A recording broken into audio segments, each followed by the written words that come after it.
So recently I'm studying tarot cards, and the reason I started looking at them was because when I was reading uh, Jung's theory of synchronicity uh, and encountered all these experiences that Jung had in his life and so on. It's pretty interesting. So there's an associate named Pauli who was kind of a friend of his. He did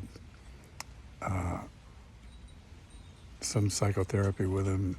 They talked a lot about physics and mathematics and causation, and it's all kind of over my head, but it's fascinating because Jung was getting his head around the collective unconscious. Like, okay, you have there's Chris unconscious, which is a part of my being that runs all my organs and everything in my body. Kind of is. I'm not conscious of how it all works by a long shot, but my unconscious runs my body, and I think of like as subconscious is another concept. I think they kind of merge, and so in looking at Jung's work, he interpreted dreams quite a bit as his approach to therapy. He felt like there were edifices or structures in a person's mind that dictated their behavior and their feelings. And he separated intuition into an actual like type of human being that has more intuition or less. And so looking at the tarot cards, there's all these so-called archetypes represented in tarot. There's archetypes are patterns that human life filters through and becomes, like carpenter or priest or school teacher or barfly. There are examples of this type of person that are kind of the classic example. And looking at archetypes as, they're out in the universe somewhere, they're in the energy of the past. I mean, I can't get my head around that either, but the present is moving from somewhere to somewhere. And we imagine that there's such a thing as time, and we start at the beginning, and it's like a path that you follow, and you get to the end of your time, and life as you know it stops. That's one way we're taught to look at it. But inside of that, there's, for some reason, things come up in our dreams, and we have experiences. We feel like we're there. And some people practice lucid dreaming, which is kind of waking up to the fact that you're dreaming.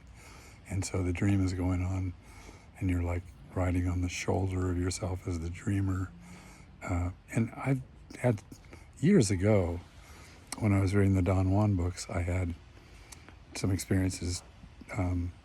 Carlos Castaneda would say that if you're dreaming and you become aware that you're dreaming, you look at your hands, you look at your hand, and try to just really focus on the way the fingers are, and the way the skin is, and there's like a lot of little lines in it. And if you stare at it in reality, in the present, it's hard to remember, but you can look at it and see what it is.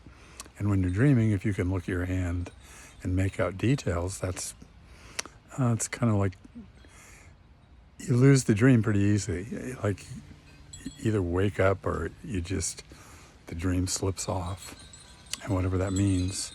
But I used to get some success at looking at my hand and being aware that I was dreaming. And then I forgot all about it and went on to, you know, building houses or whatever I did. I designed a lot of houses. And kind of forgot all about it. Now I'm looking at the collective unconscious, the personal unconscious as the what leads to instincts and the direction people take in life, and what we're attracted to, what our comfort zone is. And so just kind of studying, well, what are the archetypes of the past, and how does it really operate? I looked at tarot cards and I thought to myself, well, if C.J. Jung ever really talked about tarot cards very much, he would be already really cutting loose on a slippery slope that he's already put himself with science and everything. His contemporaries, particularly even current scientists and psychologists and physics, mathematicians, and so on, are quite doctrinaire and sticking to a bottom line. I don't know if it's really political or to be credible. There's a formula, and if you're outside of the formula, like Jung is kind of outside of it with the theory of synchronicity and invisible forces and archetypes, and just slipping into the mystical a little bit and losing the credibility of scientists. It's a kind of a problem for people that want to make a living and have their work published and be read widely. To think about it anyway, just probably any job has some kind of coherence that requires a certain way of dressing and not saying certain things, just really, because if you do, the people you work with are gonna look at you weird and eventually extract you from the formula or whatever. So anyway, the tarot cards stood there as like something I knew have existed for hundreds of years, and the people that I knew that read tarot cards always made some kind of a little condescending feeling out of it, like, or maybe that's not even, maybe it's just my feeling about people that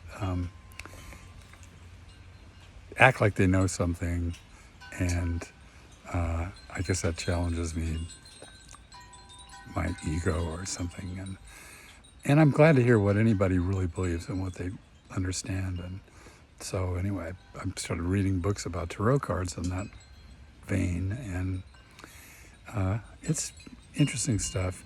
But what do I want out of tarot cards? That's one of the questions I'm encouraged to ask myself from the literature. Well, I would like to just open up my knowledge of the, let's say, the content of dreams.